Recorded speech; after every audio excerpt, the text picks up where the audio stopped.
สวัสดีพ่อแม่พี่น้องป้องปายเบิร์ดทุกคนเนาะมื้อนี้บ่าวพรมีประเด็นมาเว้าเนาะทุกคนบ่าวพรอยากถามประชาชนคนไทยเมื่อทุกคนเนาะเข้ามาแล้วฝากกดไลค์กดแชร์เนาะคลิปนี้บ่าวพรอยากถามอะไรว่ามวยไทยนี่มันเป็นของคนไทยสร้างขึ้นมาแม่นบ่พ่อแม่พี่น้องเนาะชาวเขมรบอกว่ามวยไทยนี่เป็นของเขมรเนาะซึ่งเขมรบอกว่าคนไทยนี่ไปเอาของเขมรมาแล้วก็มาบอกว่าเป็นของประเทศไทยเป็นคนไทยที่สร้างขึ้นมาเขมรบอกว่าคนไทยนี่ไปใส่ร้ายเขมรว่าเขมรนี่เคมมวยไทยทั้งที่มวยไทยดั้งเดิมนี่เป็นของกุนเขมรเนาะทุกคนเนาะซึ่งบ่าวพรก็มีคลิปเดี๋ยวบ่าวพรเปิดคลิปให้เบิ่งแล้วก็ไปรับชมพร้อมกันเนาะพ่อแม่พี่น้องกัมพูชาไม่ต้องไปเอากระแสมวยไทยไม่ต้องเพราะว่ากัมพูชาเขามีบกโตแล้วก็พัฒนามากลเขมรเขาไม่ต้องไปเอากระแสที่ไทยหรอกเพราะว่าของจริงมันอยู่ที่กัมพูชาไม่ได้อยู่ที่เมืองไทยให้แล้วก็ทุกคนบอกว่ามวยไทยเป็นของไทยเอาอะไรมาอ้างมีไหมแต่ผมได้ยินว่าส่วนมากเขาบอกว่ามวยไทยดังในสมัยอยุธยาใช่มวยไทยดังในสมัยอยุธยานั่นแหละแต่กัมพูชาเขามีก่อนหน้านั้นอีกเขามีมานานแล้วบกตไงก็เลยพัฒนามากลเขมรเขาเอาบกตมาปรับเปลี่ยนแล้วก็พัฒนามากลเขมรไงมวยไทยก็หลับจากบกตนั่นแหละแล้วก็มาพัฒนาเป็นมวยไทยคนต้องเข้าใจถ้าคนเอาข้ออ้างมาเอาอะไรมาอ้างมากับผมก็ได้ทักเข้าในนี่ก็ได้ผมไม่ได้ซีเรียสแล้วผมไม่ได้โกรธคนไทยด้วยผมพูดตามความเป็นจริงบกตพัฒนามากลเขมรแล้วก็มวยไทยไงนี่เป็นความจริงไม่ใช่พูดมั่วนะเขามีหลักฐานเขามีข้ออ้างกัมพูชามีข้ออ้างหมดเขาไม่กลัว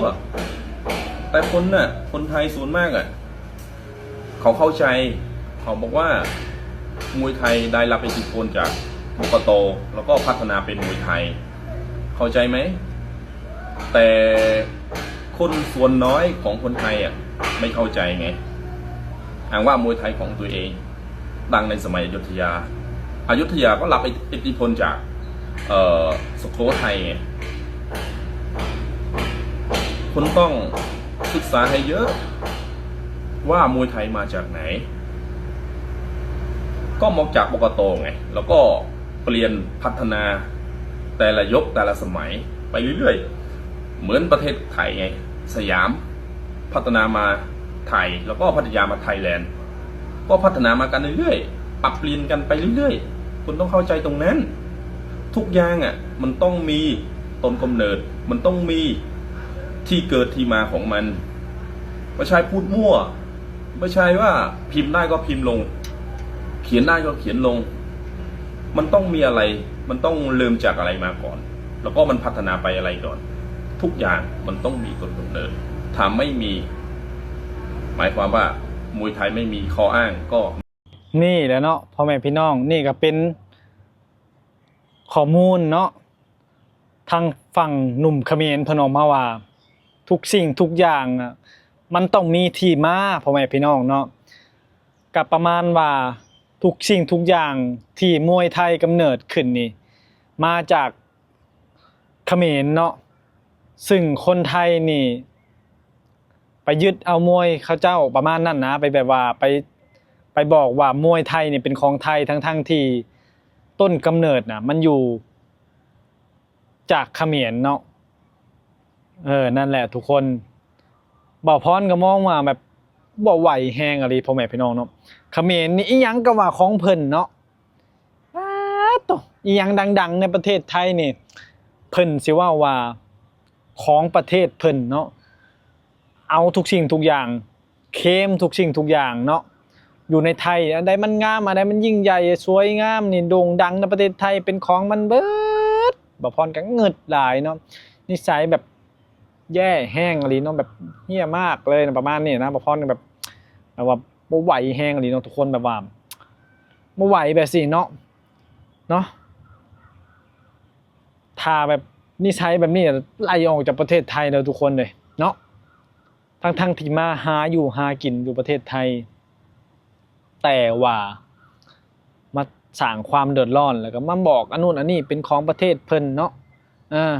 เห็นบอกทุกคนว่าพรเคยเห็นข่าวมาแบบว่าแย่งแผ่นดินไทยบอกว่าอันนั้นอันนี้ก็เคยอยู่ในประเทศเพิ่นเกาะนั่นเกาะนี่ก็ว่าของประเทศเพิ่นเนาะมันนิสัยสันดานบ่ค่อยดีเนาะเขมรนี่มักแย่งเอาของคนอื่นแล้วก็มักเคลมเอาของคนอื่นเนาะมีแต่ว่าของประเทศเจ้าของทุกสิ่งทุกอย่างนี่เกิดมาจากประเทศเพิ่นหมดประเทศอื่นนี่บ่แม่นเนาะประเทศตัวเองนี่คือถูกหมดทุกอย่างเนาะแม้กระทั่งมวยไทยก็ยังมาบอกของเจ้าของเนาะทั้งที่มวยไทยนี่ต้นกำเนิดคือจากประเทศไทยเนาะแถมมวยทุกวันนี้นะอยู่ไทยนี่ดังระดับโลกเนาะนี่คือประเทศไทยเนาะเปรียบเทียบวิธีหรือว่าการถ่ายทอดหรือว่าการแสดงนี่ก็คือคนไทยนี่คืออันดับหนึ่งเนาะในมุมมองเบาพรและคนทั่วโลกให้การยอมรับว่ามวยไทยนี่เป็นของคนไทยแต่มีแต่ประเทศเขมรประเทศเดียวที่มองว่าบ่แม่นของประเทศไทยเนาะเพิ่นว่าเกิดมาปะโตอย่างเช่นอย่างบ่พรจำบ่ค่อยได้เมื่อกี้เนี่ยและก่อนสิมาคุณเขมรและประเทศไทยก็ไปเอาจากคุณเขมรหรือว่าจากเขมรแม่นบ่ทุกคนมายึดเป็นของไทยนี่ เขามีข้อมูลแน่นเด้อพ่อแม่พี่น้องเอ้ยเบิ่งเอาเด้อเนาะเพิ่นว่าเพิ่นมีข้อมูลแน่นเนาะเพิ่นก็มาตอบคนไทยว่าคนไทยนี่บ่แม่นของไทยมวยไทยเนาะเนาะเป็นของเขมรเด้อพ่อแม่พี่น้องบ่แม่นของไทยเพิ่นว่าพี่น้องคิดว่าแนวใดเนาะคิดว่ามวยไทยนี่เป็นของคนไทยหรือของเขมรเนาะแต่เท่าที่บ่พรฮู้หรือว่ารายการดังๆทุกวันนี่กับมีแต่คนไทยเป็นเจ้าภาพจัดเนาะว่าการกีฬาในประเทศไทยเพิ่นพัฒนาได้เร็วเนาะ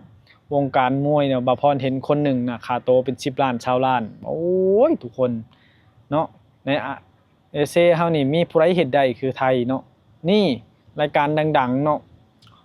จำชื่อได้แหละรถถังจิตเมืองนนท์เนาะเป็นนักชกไทยที่โด่งดังที่สุดตอนนี้พ่อแม่พี่น้องค่าตัว10ล้านบาทเนาะนี่สังว่าบ่แม่นประเทศไทยเอามาจากไสเนาะแล้วก็มีอีกข่าวหนึ่งอีกบอกว่าบัวขาวนี่เป็นคนเขมรเพิ่นว่าบ่แม่นคนไทยบัวขาวนั่นก็ยังกล้าเว้าเนาะพ่อแม่พี่น้องเอ้ยบอกว่าบัวขาวบ่แม่นคนไทยเนาะอีหยังดังๆนี่เพิ่นสิยึดเอาเป็นของประเทศเพิ่นเบิดเนาะประเทศอื่นนี่บ่แม่นเนาะอีหยังดังๆที่แนวดีๆนี่เป็นของเขมรเบิดในไทยนี่ก็สิแม่นของเขมรเบิดแหละทุกคนเนาะโอ้ยอย่าสุให้เข้ามาประเทศเด้อทุกคนแบบนี้นิสัยแบบนี้มักเคลมมักเอาประเทศอื่นนี่บ่ดีเนาะพ่อแม่พี่น้องโอ้ยบ่ไหวนำแล้วบ่พรนี่ชุดไทยก็ว่าเป็นของเขมรชุดไทยและประเทศไทยสิบ่มีหยังเป็นของตัวเองแล้วเนาะทุกคนเนาะที่เป็นของเขมรบ่แล้วเว้าจังซั่นโอ้ยตายแบบนี้เนาะรับบ่ได้บ่พรรับบ่ได้อีหลีทุกคนเนาะคนไทยเฮาอย่ายอมเนาะอย่ายอมเนาะบ่ต้องยอมเนาะเขมรเนาะบ่ต้องยอมมันเด้อพ่อแม่พี่น้องเนาะ